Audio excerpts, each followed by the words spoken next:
DC versus Vampires, issue 3, James Tynion the fourth, and Matthew Rosenberg writing with Otto Schmidt on the art. Oh, Otto.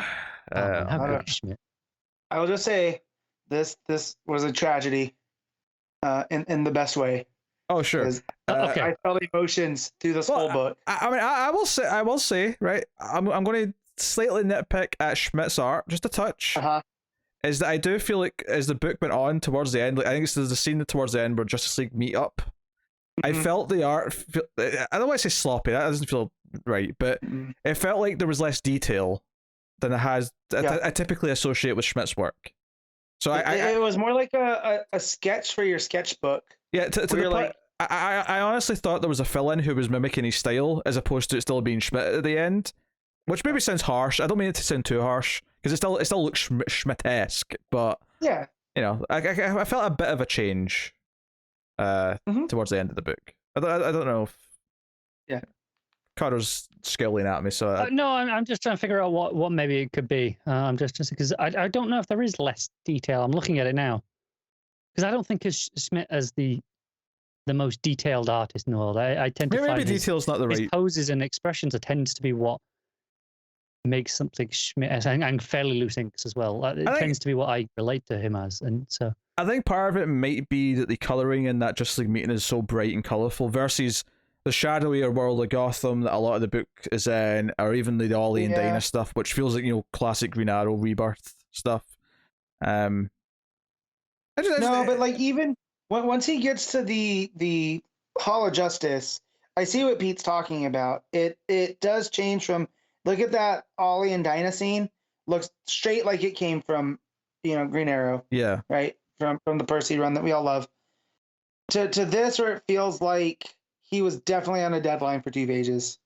I'm not disputing that it looks different. I'm just trying to figure out what it actually is, because I don't think it is detail. Maybe I've misdiagnosed it, but like, you know, I'm definitely seeing something different because it stuck out to me enough that I checked to see if it was just him in the whole book. I think it might be the colors, to be honest. They might be a little brighter. They look maybe a little flatter. Yeah.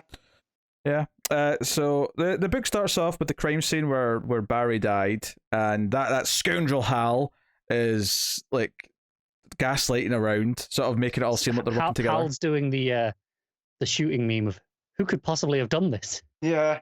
Yeah, and of course Batman's just being quiet and saying, "I don't wish to share any of what I think yet." And it's obviously because he's on to you, Hal, you prick. He's on to you. Which the rivalry between Bruce Wayne and Hal Jordan is something I'm 100% here for. Oh yeah.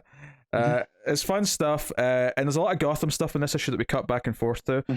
We see Batgirl chasing after Ratcatcher, but there's a vampire. Oh, sorry. Big couple months for the character of Ratcatcher, who I can't recall showing up in books. And then it definitely feels like a post-Suicide Squad thing where people have gone, oh, people will recognize that name now. We'll throw it. Yeah, right. But it's also a good look because of the whole gas mask, you know. Oh yeah, grunginess. Yeah, I'm not opposed to it. So yeah, and a very different, obviously Batman the Imposter, Ratcatcher, very different take on the character. Yeah. But yeah, so I was like, oh no, don't make Babs a vampire, don't. And then luckily, just as she's about to get bitten, Nightwing comes out. Although I have to say, like, Babs like holding. I mean, it's not actually quite a stake, I don't think, but it looks like a stake when she's like, it's right when he gets staked from behind from Nightwing. Yeah. Like I'm like, oh man, like you're turning Batgirl into Buffy here. It's giving me the feels. I swear on Twitter at some point in the last week or so, I saw a panel of Babs as a vampire. It's a cover. It's one of the covers, I think. Yeah. Right. Okay. Because I was like, because I actually hadn't read issue 2 yet either, so I had to read issue 2 before this, and I was like, you thought she got. So I was like, oh, where is it? And because I read issue 2, which had the scene of Bruce testing them all. And I was like, okay, so she's not a vampire here. I don't think the covers, especially the variant covers, are necessarily indicative of who's actually going to become a vampire. It's just a bit of fun, which is fine. Yeah. But I didn't realize. It's like the zombie covers. I don't even remember what the image was. I just, as I started reading the issue, or I think it was as I got to that scene with all the Bat family in issue 2, where I was like, didn't I see a Babs image? I mean, she may something in my head. Obviously, she may still become a vampire, but it's not happened as of yet. I love Ratcatcher complaining that Nightwing and Babs are flirting. Yep. It's like, can you just like take me in or do whatever you're going to do? Like, I think the fact that his arms are folded as he's sitting there on the ground just kills me. Yeah, there's a gang of vampires hunting and eating criminals all over the city. Yeah, it's good stuff. And then we go to the sewers where Batman is looking for traces of Zan in the sewer system. He finds one for sure. Oh, he does. Just the one. And you know, Jaina comes down. She's upset and she wants to feel like she's being helpful. She wants to be involved and you know, finding her brother or finding the culprit.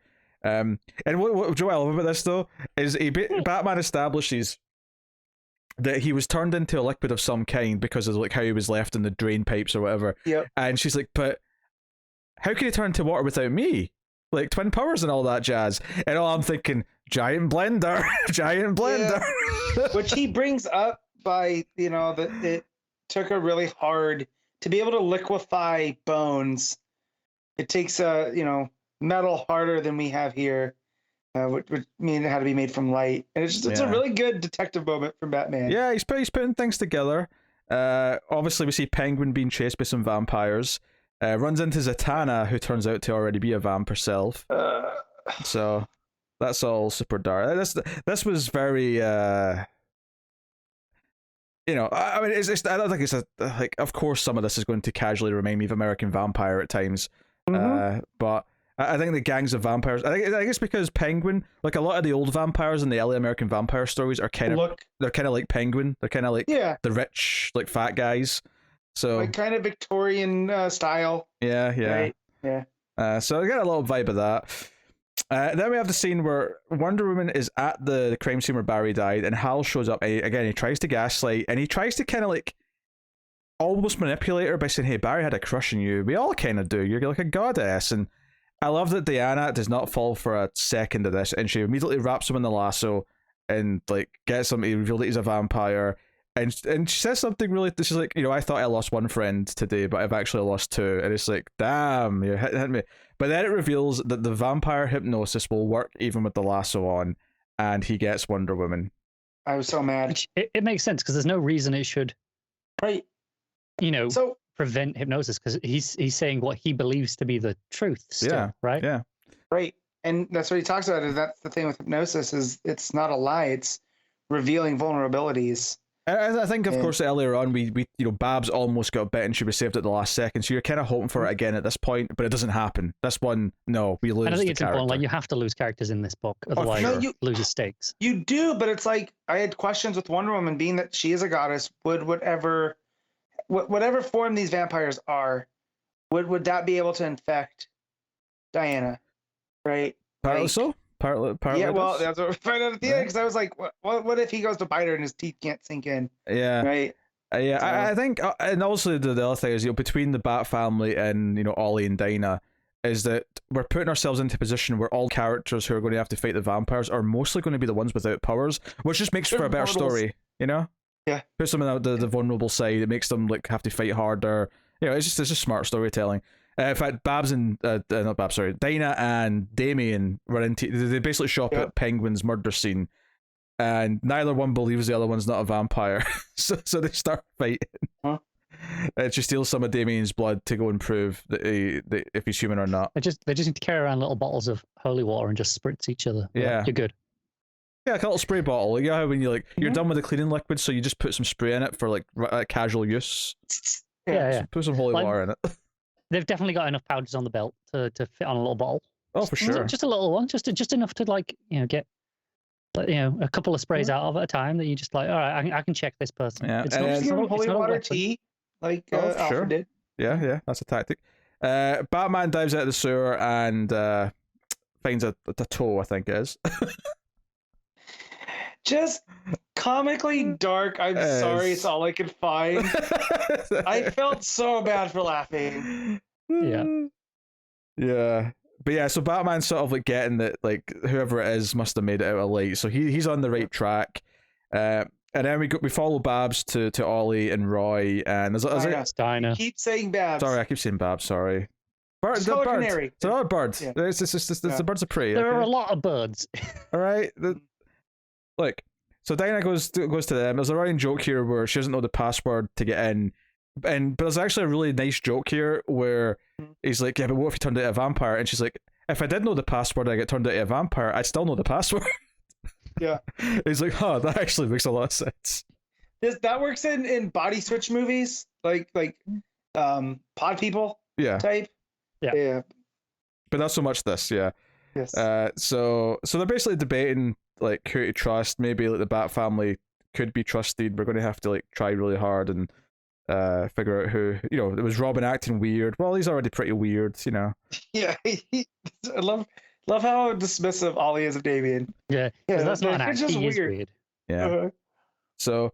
And then we get to, in fact, no, I was complaining about the art in the last couple of pages, feeling like it was like a fill-in or whatever, or rushed.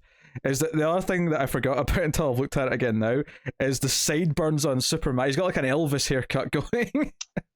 Yeah, to match the sideburns on Hal, which fit oddly, right? Like, I don't know, that panel at the bottom of that first page and that last scene, all I could think about was like Elvis and a Superman suit. I don't know. The weirder thing for me is Aquaman looking like he's floating. The very first panel. I didn't even notice that. Yeah. What's he doing? He doesn't fly. What's he doing? I have to wonder if there was something about this page that got changed and they had to redo it. Do you know what? I'm so used to characters just floating into the Hall of Justice because it's the Justice League. They never even stopped to think, why is Aquaman floating in? Yeah. Oh, anyway, so the final page is that Wonder Woman is with Hal. She's clearly on his side now because now she's saying Batman killed Barry Allen. They're trying to turn the Justice League against Batman, so it puts Batman on the defensive, and they can presumably infect more of them along the way. Yeah. So, and then when Batman comes and says it was Hal, that they can. Right. It looks doubt. They've got a seed of doubt now to go against that. So yeah, smart issue. I really liked all of the. I think building all of these various Bat and like Green Arrow characters up, who, because I mean, it didn't have to go this way, but like I say, having all of the non-powered characters be the one who have to fight on like the army of vampires just makes it more like dangerous, more exciting. Mm-hmm. So, yeah, especially if the vampires still have the powers of the people that took over. I'm looking forward to a couple things. Whereas when they start to argue why Batman's a vampire, and they just go, obviously he's a bat. You know. Also, if Superman doesn't get turned, because I don't know how a living solar battery becomes a vampire, right? Like, I feel like the moment they bite into him to try to turn him, you know, it's doom. So, but him being able to incinerate a vampire or two with heat vision, you know. Yeah, it's interesting. I think given that we've got this mistrust between certain characters right now, I wonder if Babs and Dinah are going to be the ones who say, no, we need to work together, you idiots, like, and sort of bring the two groups together. Yeah, I mean, there's an actual link there. Yeah, Birds of Prey. I was trying to make that work with Buffy. The Scooby Gang. Yeah, but I was trying to do it with Birds of Prey, and I couldn't make it work. The Canary Gang. I don't know.